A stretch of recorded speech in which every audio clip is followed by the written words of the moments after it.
എന്റെ music director എന്നുള്ള title ആദ്യത്തെ പടമാണ്. അപ്പൊ അതിന്റെ ഒരു ഇതുണ്ട്.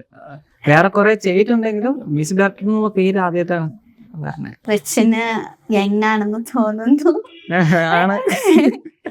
അപ്പൊ അല്ല, അധികം ഏജ് ഇല്ലാന്ന് തോന്നുന്നു. എനിക്ക് ഇപ്പൊ 20 വയസ്സുണ്ട്, പക്ഷെ പടത്തിൽ ഇന്നാകുമ്പോ എനിക്ക് 17 വയസ്സാണ്. Accept ഉണ്ടല്ലോ, അത് നമ്മുടെ മലയാളികൾക്ക് ഭയങ്കര ഇഷ്ടമുള്ള ഒരു സാധനമാണ്. ഇഷ്ടമാണ്. അതായത് ഇപ്പൊ ഈ പണ്ടത്തെ പാട്ടും പണ്ടത്തെ ലിസണേഴ്സ് ഇപ്പോഴത്തെ ലിസണേഴ്സ് നമ്മളെ വ്യത്യാസം, ഇപ്പോഴത്തെ ലിസണേഴ്സിന് അറ്റൻഷൻ സ്പാൻ ഭയങ്കര കുറവാണ്. പണ്ട് നമുക്ക് പാട്ടിന് സ്ട്രക്ചർ എടുത്ത് കഴിഞ്ഞാൽ പല്ലവി കഴിഞ്ഞാൽ അനുപല്ലവിയുടെ സെയിം ട്യൂണിൽ തന്നെ ചരണം വരും, ഇടയ്ക്ക് ഇന്റർലൂഡ് വായിക്കും, അങ്ങനെ പണ്ട് ഓക്കെ ആയിരുന്നു. പക്ഷെ ഇപ്പൊ നമുക്ക് തന്നെ ഒരു പാട്ട് ഇപ്പൊ സ്പോട്ടിഫൈയിൽ കേട്ടോണ്ടിരിക്കുമ്പോൾ കുറച്ച് കഴിയുമ്പോൾ മടുക്കും. അതെ അതെ, ഹുക്ക് കേൾക്കാൻ വേണ്ടിയായിരിക്കും എല്ലാവരും എടുക്കുക. അവിടെയാണ് ഇപ്പോഴത്തെ പാട്ടിന് difference. Georgia, wrap me up in all ya. I want you in my arms, so let me hold you.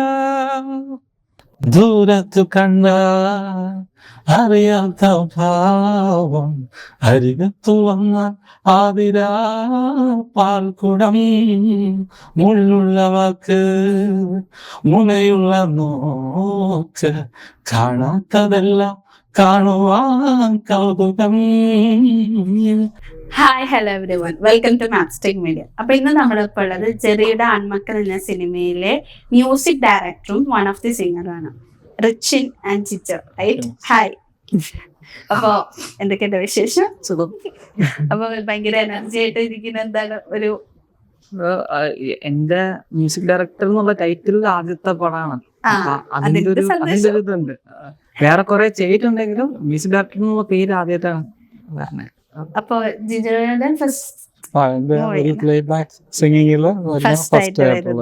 അപ്പൊ എങ്ങനെയാണ് നിങ്ങൾ രണ്ടുപേരും ഈ സിനിമയിലേക്ക് എത്തുന്നത്? ആദ്യം ഞാൻ അല്ലായിരുന്നു വെച്ചിരുന്നത്, വേറൊരു പുള്ളിയായിരുന്നു വെച്ചിരുന്നത്. അപ്പൊ പുള്ളി മരിച്ചുപോയി. അപ്പൊ അത് കഴിഞ്ഞപ്പോഴത്തേക്കും എന്നെ ഇന്നാക്കണം എന്നുള്ളൊരു സാധനം തോന്നി. അതുകഴിഞ്ഞിട്ടാണ് മൂവിലോട്ട് വരുന്നത്. ജിജോ ചേട്ടനും എന്റെ കസിനാണ്. ചേട്ടൻ ആ സമയത്ത് വേറെ ഇംഗ്ലീഷ് വോക്കൽ കോച്ചായിരുന്നു. അപ്പൊ ഇതൊരു ഇംഗ്ലീഷ് പാട്ടാ പാടിയേക്കുന്നത് ഈ പടത്തിനകത്ത്, ചേട്ടൻ പാടിയേക്കുന്നത്. അപ്പൊ എനിക്ക് വേറെ ഓപ്ഷനും തോന്നിയില്ല. ഇംഗ്ലീഷ് ആയതുകൊണ്ട് നേരെ ചോദിച്ചു, പാടിച്ചു, ഇഷ്ടപ്പെട്ടു. അങ്ങനെ നേരെ ഫസ്റ്റ് പ്ലേബാക്ക് സിംഗർ ആയിട്ട് ഇത് എൻ്റെ ഒരു ഡ്രീം ആയിരുന്നു. വർഷങ്ങളായിട്ട് നമ്മള് ഈ ഒരു എന്താ പറയുക, മ്യൂസിക് എപ്പോഴും ഉണ്ട് കൂടെ. അപ്പോൾ ഇങ്ങനൊരു അവസരം കിട്ടിയപ്പോഴത്തേക്ക് ഞാനത് ഭയങ്കര ഹാപ്പി ആയിരുന്നു.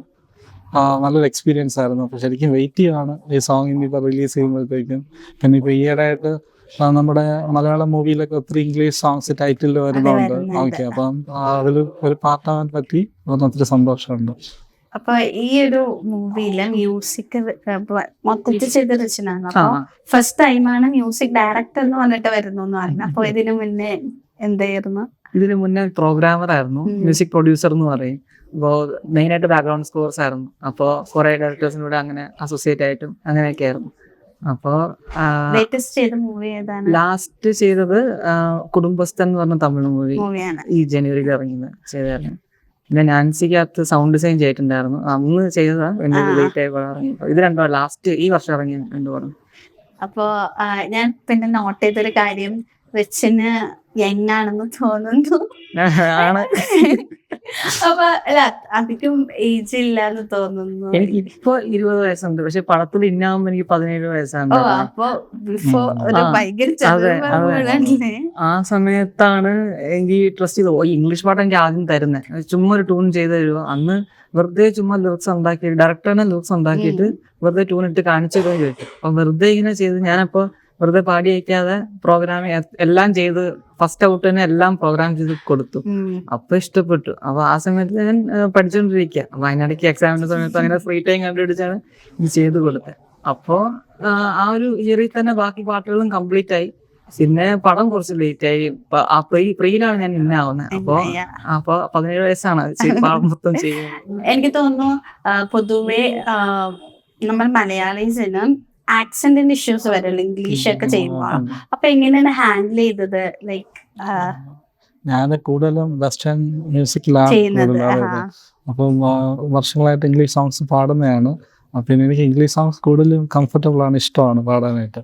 അപ്പം അതുകൊണ്ട് അത് സെറ്റായി. എന്ത് തോന്നുന്നു നമ്മള് പറയുന്ന കേട്ടിട്ടുണ്ട് മലയാളം ലാംഗ്വേജ് ഭയങ്കര പാടാണെന്നൊക്കെ. പാട്ടിന്റെ കേസിലും അങ്ങനെ തന്നെയാണ്. പാട്ടിന്റെ കേസിൽ ഇതെല്ലാം ഒരു പ്രാക്ടീസ് ആണ് ശരിക്കും. നമ്മൾ എത്രമാത്രം കേൾക്കുന്നു അതനുസരിച്ച് പാടുന്നു, അതിനനുസരിച്ച് നമുക്ക് അത് ആ ഒരു ഫ്ലുവൻസി കിട്ടും. അങ്ങനെയാണ് അതിന്റെ രീതി. പിന്നെ ഞാനിത് പഠിപ്പിക്കുന്നത് കൊണ്ട് പിന്നെ കുറച്ചുകൂടെ നമുക്ക് വളരെ ഡീറ്റെയിൽഡ് ആയിട്ട് നമുക്ക് ഈച്ച് ആൻഡ് എവറിത്തിങ് നമ്മൾ നോട്ട് ചെയ്യും. അതാണ് അതിന്റെ ഒരു. അപ്പൊ ഇപ്പൊ ഈ മൂവി എടുത്ത് നോക്കുവാണെങ്കിൽ ഇച്ചിരി കൂടെ ഭയങ്കര ഇമോഷണലി ടച്ച് ആയ ഒരു മൂവിയാണല്ലോ. ഒരാൾ പുറത്ത് അബ്രോഡ് ജീവിക്കുന്ന ഒരാളും ആളുടെ ലൈഫും അവരുടെ ട്രാജഡീസ് എല്ലാം വരുമ്പോ, അപ്പൊ ഈ ട്രാജഡി ചെയ്യുമ്പോ നമുക്കത് ഏക്കണം. പൊതുവെ പാട്ട് ചെയ്യുമ്പോ തന്നെ അത് ഏക്കണം. അപ്പൊ എങ്ങനെയായിരുന്നു ആ ഒരു ഇതിൽ? ആക്ച്വലി ഇപ്പൊ നമ്മളെ പ്രീലിംഗ് ആയതുകൊണ്ട് സത്യം പറഞ്ഞ കഥ എന്നോട് പറഞ്ഞിട്ടുണ്ടായിരുന്നു. എന്നോട് പറഞ്ഞത് കുറച്ച് കീ പോയിന്റ്സ് മാത്രമാണ് പറഞ്ഞത്. ഓരോ പാട്ടും ഏത് സീനിൽ വരണം എന്ന് പറഞ്ഞാൽ ആ സീൻ മാത്രം ഒന്ന് ചെറുതായിട്ട് പറഞ്ഞു. പിന്നെ ബാക്കി ഡയറക്ടർ ആഗ്രഹം ക്ലീശയായി പോയരുത് എന്നൊരു സാധനം ഉണ്ടായിരുന്നു. അതുകൊണ്ട് മൊത്തം പറഞ്ഞു തന്നില്ല. നിന്റെ ഐഡിയ ഇട്ട് ചെയ്തോളാൻ പറഞ്ഞു. ഇതിനകത്തൊരു ക്രിസ്ത്യൻ ഡിവോഷണൽ ഇതുണ്ട്. അവരുടെ പ്രയർ സീനിൽ വരുന്ന ഒരു പാട്ടുണ്ട്. പക്ഷെ അത് പ്രയർ സോങ് പോലെ അല്ല ചെയ്തേക്കണം. ഭയങ്കര 808 ബേസ് ഒക്കെ ഉള്ള അങ്ങനത്തെ രീതിയിലാണ് ചെയ്തേക്കണം. ഇപ്പോഴത്തെ സ്റ്റൈലിലാണ് പ്രോഗ്രാമിങ് ചെയ്തേക്കുന്നത്. പക്ഷെ അത് പിന്നെ അത് ഫൈനൽ വന്നപ്പോ നല്ല രസം പോലെ തോന്നി. അപ്പൊ കഥ പറയാതിരുന്നത് കുറച്ചും കൂടെ നന്നായാൽ തോന്നും. എനിക്ക് തോന്നുന്നു ഇവൻ തോന്നുന്നു നമ്മുടെ ഇപ്പോഴത്തെ ഒരു ജനറേഷന്റെ മ്യൂസിക് ടേസ്റ്റ് ഉണ്ട്. അവർക്ക് ഫ്യൂ ലൈക്ക് മോഡേൺ ആയിട്ട് പോപ്പ് സിംഗേഴ്സും അങ്ങനെയൊക്കെ അവർ നോക്കുന്നുണ്ടെങ്കിലും, പക്ഷെ ഇപ്പത്തെ ഒരു ട്രെൻഡ് വെച്ച് നമ്മൾ ഇൻസ്റ്റാഗ്രാമിലൊക്കെ കാണാം പഴയ ക്ലാസിക് സോങ്സ് ആണ് ഇപ്പൊ പൊങ്ങി വരുന്നത്. അപ്പൊ എങ്ങനെയാണ് റിച്ചിനും അങ്ങനെ താല്പര്യമുണ്ട് ക്ലാസിക്കൽ? ഇപ്പൊ താല്പര്യമുണ്ട്. ഞാൻ 17 വയസ്സിൽ ആ സമയത്ത് ഈ ട്രെൻഡ് ഇല്ലായിരുന്നു. അപ്പൊ റോക്കും ഓരോ പടത്തിനും അതിന്റേതായ പാട്ട്. ഇപ്പാണ് നമ്മൾ പഴയ പാട്ട് എടുത്തിട്ട് വർക്ക് ചെയ്യാൻ. ഇപ്പൊ ലേറ്റസ്റ്റ് ആയിട്ട് നമ്മുടെ ലോക്കയിലടക്കം ഇംഗ്ലീഷ് സോങ്സ് ഉണ്ട്. പക്ഷെ ആരും നമ്മുടെ പഴയ വിന്റേജ് സോങ്സ് ഒക്കെ എടുത്ത് യൂസ് ചെയ്യുമ്പോ അങ്ങനത്തെ ഒരു കഴിഞ്ഞൊരു 2-3 വർഷമായിട്ട് അങ്ങനെ ചെയ്തപ്പോ അത് വർക്ക് ആവുന്നുണ്ട്. അപ്പൊ ഇനി അങ്ങോട്ട് കുറച്ച് നാളത്തേക്ക് അത് വർക്ക് ആവും. അടുത്ത വർക്കിൽ ഞാൻ ആഗ്രഹിക്കുന്നുണ്ട് പഴയതെങ്കിലും പാട്ട് വെച്ചിട്ട് ഒന്ന് റിമിക്സ് ചെയ്യാൻ. അപ്പൊ ഇപ്പൊ ജിജോ മലയാളം സോങ്സ് പാടണം എന്ന് ആഗ്രഹമുണ്ടോ? മലയാളം സോങ്സ് പാടാറുണ്ട്. പക്ഷെ മലയാളം അങ്ങനെ എപ്പോഴും പാടി പ്രാക്ടീസ് ചെയ്യാത്തതുകൊണ്ട് ഇംഗ്ലീഷ് പ്രശ്നം. മലയാളത്തിന്റെ ആക്സന്റ് പിന്നെ എപ്പോഴും പാടാൻ വരുമ്പോ. പക്ഷെ ചില വെഡിങ് ഈവെന്റ്സ് ഒക്കെ വരുമ്പോഴത്തേക്ക് ഞാൻ മലയാളം സോങ്സ് പാടും. പാടാറുണ്ട്. റീൽസിലൊക്കെ പാടിയിടും. ഇപ്പൊ നമ്മൾ ഇപ്പൊ ഈ പറഞ്ഞ പോലെ തന്നെ മ്യൂസിക്സിന്റെ ഇതും അല്ലെങ്കിൽ ആ ഒരു ട്രെൻഡ് അനുസരിച്ചിട്ട് പഴയ പാട്ടുകളാണ് ഇപ്പം ഇതായി നിൽക്കുന്നത്. പഴയ പാട്ടുകൾ പാടാൻ കുറച്ച് പാടാണ്. എങ്ങനെ ട്രൈ ചെയ്യാറുണ്ട്? ഞാൻ പഴയ പാട്ടുകളൊക്കെ എടുത്ത് പാടാം. എനിക്ക് പഴയ പാട്ട് കേൾക്കാനൊക്കെ ഒത്തിരി ഇഷ്ടമാണ്. ഞാൻ എപ്പോഴും എന്റെ പ്ലേലിസ്റ്റിൽ എപ്പോഴും പഴയ മലയാളം പാട്ടുകളൊക്കെ ഒത്തിരി ഉണ്ട്. കാരണം എന്റെ ഫ്രണ്ട്സിന്റെ സർക്കിളിലൊക്കെ എപ്പോഴും ഇരിക്കുമ്പോൾ അവർക്ക് എപ്പോഴും മലയാളം തമിഴൊക്കെയാണ് കൂടുതലും കേൾക്കാൻ ആഗ്രഹം. അപ്പൊ ഞാൻ അവർക്ക് വേണ്ടിയിട്ട് എപ്പോഴും കുറെ പാട്ടുകളൊക്കെ പഠിച്ചു വെക്കും. അങ്ങനെയാണ്. ഇപ്പോ നമ്മള് മ്യൂസിക് എന്ന് പറയുന്നത് ഇപ്പൊ നേരത്തെ ഞാൻ പറഞ്ഞ പോലെ ഇമോഷൻസിന് ഭയങ്കരമായിട്ട് ഡ്രാസ്റ്റിക് ആയിട്ട് ചേഞ്ച് ആയിരിക്കാൻ മ്യൂസിക്കിന് പറ്റും. അപ്പൊ എങ്ങനെ ഒരു സീൻ ബൈ സീൻ അല്ലെങ്കിൽ ഒരു ഇപ്പൊ നിങ്ങൾക്കൊരു സിറ്റുവേഷൻ തരുന്നു, അപ്പൊ ഒബ്വിയസ്ലി നിങ്ങളും ഒരു ഇമോഷൻ കൊടുക്കണല്ലോ ആ പാട്ടിന് വേണ്ടിയിട്ട്. അപ്പൊ അത് ക്രിയേറ്റ് ചെയ്യുമ്പോഴും പാടുമ്പോഴും അപ്പൊ ആ ഒരു എങ്ങനെയായിരുന്നു അത് ഹാൻഡിൽ ചെയ്യാ? നമ്മൾ ഈ പാട്ട് 2 തവണ റെക്കോർഡ് ചെയ്തായിരുന്നു. ആദ്യം റെക്കോർഡ് ചെയ്തിട്ട് നമ്മള് അപ്പൊ ഓക്കെ ആയിരുന്നു. പിന്നെ പടത്തിന്റെ കുറച്ച് സാധനമൊക്കെ വന്നപ്പോഴത്തേക്കും ഞങ്ങക്ക് 2 പേർക്കും തോന്നി ഒന്നുകൂടെ എടുത്താൽ കുറച്ചുകൂടെ നന്നായിരിക്കും എന്നൊരു സാധനം തോന്നി. അപ്പൊ അത് കഴിഞ്ഞ് എത്ര 1 ഇയറിന് ശേഷം 1 ഇയർ ഗ്യാപ്പ് കഴിഞ്ഞിട്ട് ഞങ്ങൾ ഒന്നുകൂടെ റെക്കോർഡ് ചെയ്തു. അപ്പൊ വേറെ നിന്ന് വന്ന് അതിനുവേണ്ടി തന്നെ ഒരു ഡേ ആയിരുന്നു ഞങ്ങൾ ഒന്നുകൂടെ റെക്കോർഡ് ചെയ്തു. അപ്പൊ കുറച്ചും കൂടെ രസമായി. അപ്പൊ ചോദ്യം എന്തായിരുന്നു? അപ്പൊ പിന്നെ ഈ പടത്തിന്റെ കുറച്ച് ഗ്ലിംസ് കണ്ടപ്പോ എങ്ങനെ കുറച്ചും കൂടെ ബെറ്റർ ആക്കാൻ തോന്നി. അപ്പൊ ഇമോഷൻസ് അങ്ങനെ ഡ്രൈവ് ചെയ്യാൻ പറ്റി. സെക്കൻഡ് ടേക്കിൽ കുറച്ചുകൂടെ സെറ്റ് ആക്കാൻ പറ്റി. അത് കൂടുതലും റിച്ചുവിന്റെ ക്രെഡിറ്റ് ആണ്. കാരണം ഞാൻ ഓരോ ടേക്ക് എടുക്കുമ്പോഴും റിച്ചു പറയും ഇങ്ങനെ ഒരു ഇമോഷൻ കൊണ്ടുവരണം, അത് അങ്ങനെയാണ് അവിടെ ഈ ഫീൽ വേണം. അപ്പൊ ശരിക്കും കഷ്ടപ്പെടുത്തി സമയത്ത്. ഇംഗ്ലീഷ് പാട്ടില് പൊതുവെ ഇമോഷൻ ഉണ്ടല്ലോ. മലയാളം പാട്ടിലാണ് ഈ ഫീല് ചില പാടുന്ന രീതി മാറുമ്പോ തന്നെ സാഡ് ആവും, ഹാപ്പി ആവും. ഇംഗ്ലീഷിൽ പൊതുവെ അങ്ങനെ ഇല്ല. ശരിയായിരുന്നു. നമ്മളിപ്പോ ഭയങ്കരമായിട്ട് അടിപൊളി കേൾക്കുന്നതിന്റെ ലിറിക്സ് എടുത്ത് നോക്കിയാൽ ശരിക്കും വിഷമത്തിന് ബ്രേക്കപ്പ് ഒക്കെ കഴിഞ്ഞുള്ള പാട്ടായി അടിച്ചു പോയി. അപ്പൊ അങ്ങനെ അവിടെ ആ ലിറിക്സിനാണ് ശരിക്കും ബ്യൂട്ടി. അപ്പൊ ഇല്ലാതെ എന്താണ് എന്തോ ഒരു സാധനം ഇംഗ്ലീഷ് പാട്ടിന് ഭയങ്കര ഡിഫറൻസ് ആണ് ഇടുമ്പോ. അപ്പൊ ഈ നല്ല സാധനം ഇപ്പൊ റിച്ചിനെ വെച്ച് നോക്കുമ്പോ ഇംഗ്ലീഷ് കമ്പോസ് ചെയ്തിട്ടുണ്ട്, മലയാളം സോങ് കമ്പോസ് ചെയ്തിട്ടുണ്ട്, തമിഴിലും വിളിച്ചിട്ടുണ്ട്. So what's a major difference? ശരിക്കും നല്ല ഡിഫറെന്റ് ആണ്. ഇംഗ്ലീഷ് എനിക്ക് ആഗ്രഹം കൊണ്ടാണ്ട് ജസ്റ്റ് പിടിച്ചെന്നേ ഉള്ളൂ. അത് ഒരുപാട് എനിക്ക് ഭാവി കാണില്ല. മലയാളം തമിഴും ശരിക്കും ഡിഫറെന്റ് തന്നെയാണ്. അവരുടെ ഓഡിയൻസ് ഭയങ്കര ഡിഫറെന്റ് ആണ്. മലയാളം തമിഴ്നാട്ടുകാരുടെ ടേസ്റ്റ് ഭയങ്കര കുറച്ചും കൂടെ ഒരു അവരുടെ കൾച്ചർ ഡിഫറെന്റ് ആണല്ലോ. അപ്പൊ അവർക്ക് ഇന്ന് എപ്പോഴും പമ്പ് ആയിക്കൊണ്ടിരിക്കും. നമുക്കിപ്പോ കുറച്ച് പേർക്ക് കുറച്ച് അൺഓർത്തഡോക്സ് ആയിട്ടുള്ള സാധനം നമുക്ക് ഇപ്പൊ ഇഷ്ടം. അപ്പം പിന്നെ ഇതിപ്പോ കാലം മാറുന്നതനുസരിച്ച് മാറും. പ്രത്യേകിച്ച് നമ്മുടെ മലയാളീസിന് ഇപ്പോ മിക്സ് ഇല്ലേ, English Tamil Malayalam mix, 3 language mix ചെയ്യുന്ന സോങ്സ് ഒക്കെ ഭയങ്കര ഇഷ്ടമല്ല. അപ്പൊ ആ ഒരു അത് മാഷപ്പ് മാത്രം. ഇപ്പൊ ഞാൻ പറഞ്ഞുതരാം, മണവാളം തക്സ് എന്ന് പറഞ്ഞ സോങ്ങില് ശരിക്കും പറഞ്ഞാല് തമിഴും വരുന്നുണ്ട്, മലയാളം വരുന്നുണ്ട്. പിന്നെ നമ്മുടെ ഭയങ്കരമായിട്ട് നോട്ട് ചെയ്തൊരു ട്രാക്കാണ് രണം. രണത്തിന്റെ ടൈറ്റിൽ ട്രാക്ക്. അത് ഇംഗ്ലീഷ് വരുന്നുണ്ട്, മലയാളം വരുന്നുണ്ട്. എനിക്കൊന്ന് വേറെ എന്തോ ലാംഗ്വേജ് വരുന്നുണ്ട്.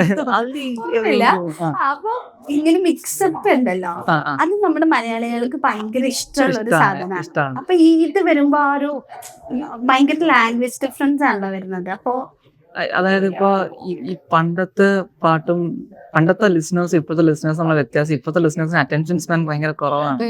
പണ്ട് നമുക്ക് പാട്ടിന് സ്ട്രക്ചർ എടുത്തു കഴിഞ്ഞാൽ പല്ലവി കഴിഞ്ഞാൽ അനുപല്ലവിയുടെ സെയിം ട്യൂണിൽ തന്നെ ചരണം വരും, ഇടയ്ക്ക് ഇന്റർലൂഡ് വായിക്കും, അങ്ങനെ പണ്ട് ഓക്കെ ആയിരുന്നു. പക്ഷെ ഇപ്പൊ നമുക്ക് തന്നെ ഒരു പാട്ട് ഇപ്പൊ സ്പോട്ടിഫൈയിൽ കേട്ടോണ്ടിരിക്കുമ്പോൾ കുറച്ച് കഴിയുമ്പോൾ മടുക്കും.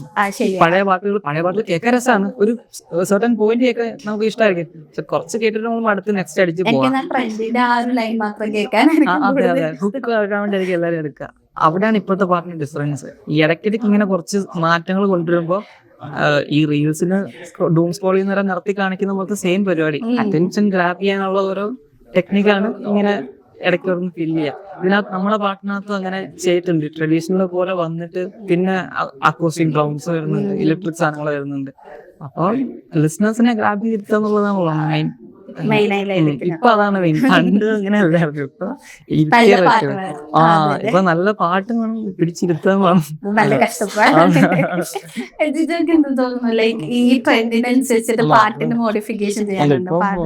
ആൾക്കാർ വളരെ ചൂസ് ചെയ്യാണ് ശരിക്കും നമ്മൾ ഓരോ സോങ് ഇറക്കുമ്പോഴത്തേക്കും. കാരണം ഇപ്പൊ ഒത്തിരി ഓപ്ഷൻസ് ഉണ്ട് കേൾക്കാനായിട്ട്. ഇപ്പം നമ്മുടെ ടീൻസ് ആണെങ്കിലും യങ് ജനറേഷൻ എല്ലാവരും അവരൊക്കെ ഇപ്പം എന്താ പറയാ പ്രീമിയം എടുത്താണ് സ്പോട്ടിഫൈ എല്ലാവരും കേൾക്കുന്നത്, മനസ്സിലായില്ല. പിന്നെ ഓരോ ദിവസവും മില്യൺസ് ഓഫ് സോങ്സ് ആണ് റിലീസ് ആവുന്നത് പല ലാംഗ്വേജസിൽ. അപ്പോൾ ഇത് വളരെ ചലഞ്ചിങ് ആണ്. നമ്മൾ അപ്പോൾ ഈ പറഞ്ഞ പോലെ നമ്മൾ പിടിച്ചിരുത്തണം. പിന്നെ ഇപ്പോൾ ശ്രദ്ധിച്ചറിയാം, എല്ലാ സോങ്സും ഒരു 3 മിനിറ്റ്സിന് മോർ ദാൻ പോകത്തില്ല. മാക്സിമം ചിലപ്പോൾ 2 minutes 40 seconds ഒക്കെയാണ് മാക്സിമം ഒക്കെ പോകുന്നത്. അപ്പൊ അതിന്റെ അർത്ഥം തന്നെ ആർക്കും ക്ഷമയില്ല, മനസ്സിലായില്ല. അപ്പൊ ഇത് എല്ലാവരും ഇങ്ങനെ പറയാറുണ്ട്. ശരിക്കും മ്യൂസിക് ഡയറക്ടേഴ്സിന്റെ ഇന്റർവ്യൂ കേട്ടാൽ ഈ ഒരു കാര്യം തന്നെയാണ് അവർ പറയുന്നത്. അത് ശരിക്കും എനിക്ക് പേഴ്സണലി ഫീൽ ചെയ്തിട്ടുണ്ട്. ആദ്യം തന്നെ ഒരു ഹുക്ക് വേണം, അല്ലെങ്കിൽ അങ്ങനത്തെ ഒരു ലിസണിങ് ഭയങ്കര അത്ര അഡിക്ഷൻ ഉള്ളവരായിരിക്കും അങ്ങനെ കേൾക്കാനായിട്ട്. പക്ഷെ അങ്ങനെ കുറവാണ്. അപ്പൊ ഇതാണ് പ്രോസസ്സ് തന്നെ അങ്ങനെയാണ്. നമ്മള് ഡയറക്ടർ വന്ന് പാട്ട് ചെയ്യുമ്പോൾ റീലില് വരാനുള്ള സാധനമാണ് ആദ്യം ചെയ്യേണ്ടത്.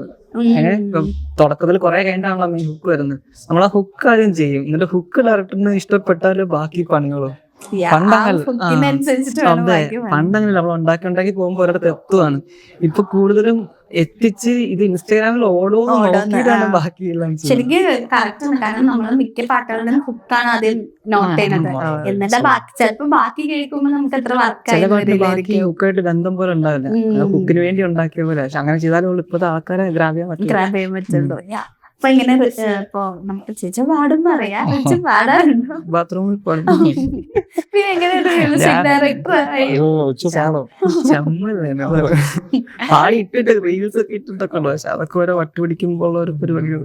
എന്തായാലും നമുക്ക് പ്രേക്ഷകർക്ക് വേണ്ടിട്ട് രണ്ടുപേരും എന്തെങ്കിലും ഒന്ന് പാടോ? ഇഷ്ടമുള്ള പാട്ടാണ്, സിനിമയുടെ പാട്ടാണ്, ബിഗ് ബോക്സിംഗ് ഒക്കെ ചെയ്യും. വേണമെങ്കിൽ അങ്ങനെ പാടി വെള്ളിയിരുന്നാലും അപ്പോൾ പിന്നെ ഇഷ്ടമാണോ മലയാളമാണോ ഏതായിരിക്കും ഇഷ്ടമുള്ളത്? മലയാളം പാടും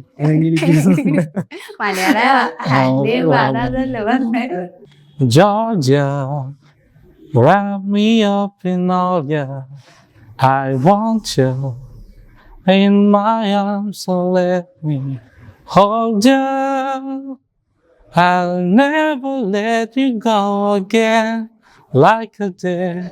Oh, I used to say I will never fall in love again until I fall. I will never da da da da da da da da da da. I was lost within the heart. Da da da da da.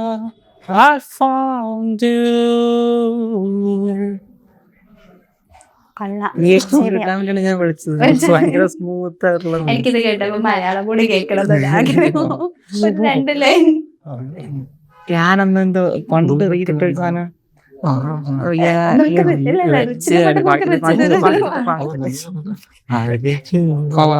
ഭയങ്കര ഇഷ്ടമായിരുന്നു. ഇത് വളരെ common ആയിട്ട് ശരിയാവുന്ന ദൂരത്തു കണ്ട അറിയാത്ത ഭാവം അരികത്തു വന്ന ആതിരാ പാൽക്കുടം മുള്ളുള്ള വാക്ക് മുനയുള്ള നോക്ക് കാണാത്തതെല്ലാം കാണുവാൻ കൗതുകം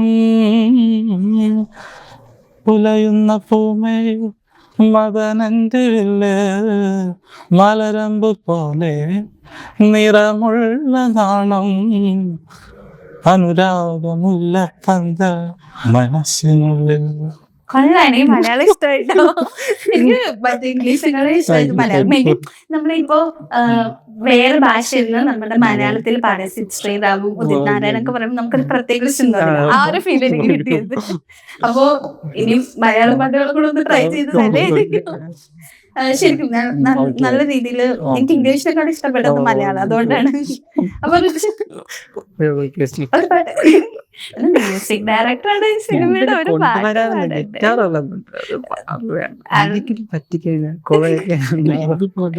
ഹിന്ദി പാട്ടുകൾ ആ ഹിന്ദി പാട്ട് പാടുന്നത് അതൊക്കെ ഒറ്റനിടുമ്പോ ഓക്കെ. നമ്മളീ മൊത്തം പ്രൊഡക്ഷൻ ആയതുകൊണ്ട് എന്തും പണിയാലോ. ഓക്കെ. അപ്പൊ നമ്മുടെ സിനിമ സെപ്റ്റംബർ 19 റിലീസിന് എടുക്കുക. എന്നാ നമ്മുടെ പ്രേക്ഷകരോട് പറയാനുള്ളത്? ഇത് ഡിഫറെന്റ്. ഞാൻ ശരിക്കും കണ്ടിട്ടില്ല കേട്ടോ പടം. പക്ഷെ അപ്പൊ നമുക്ക് ഒരുമിച്ച് കാണാൻ എനിക്ക് പറയാനുള്ളത് ഡിഫറെന്റ് ആയിരിക്കും. പിന്നെ ഞങ്ങളെ പോലെ ഒത്തിരി പേര് ഇങ്ങനെ ഇൻഡസ്ട്രിയിലേക്ക് കയറാൻ ട്രൈ ചെയ്യുന്ന ആൾക്കാരുണ്ട്. അപ്പൊ ഞങ്ങളെ പോലെ വരുന്ന ആൾക്കാരെ ഒന്ന് എന്താ സപ്പോർട്ട് ചെയ്യാം. അപ്പൊ അതാണ് അത്ര തന്നെ പറയാനുള്ളത്. ഞാൻ മൂവി കണ്ടിട്ടില്ല. ഓക്കെ. അപ്പോൾ എല്ലാവരും മൂവി കാണണം. ഒരു കുഞ്ഞു പടമാണ്. പിന്നെ അതോടൊപ്പം അതിൻ്റെ സോങ് എല്ലാം എല്ലാവരും സപ്പോർട്ട് ചെയ്യുക. എൻ്റെ ഫസ്റ്റ് പ്ലേ ബാക്ക് അറ്റംപ്റ്റ് ആണ്. സോ എല്ലാവരും അക്സെപ്റ്റ് ചെയ്യണമെന്ന്.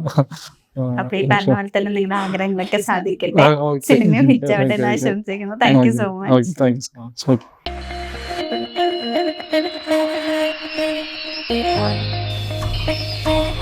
മച്ച്.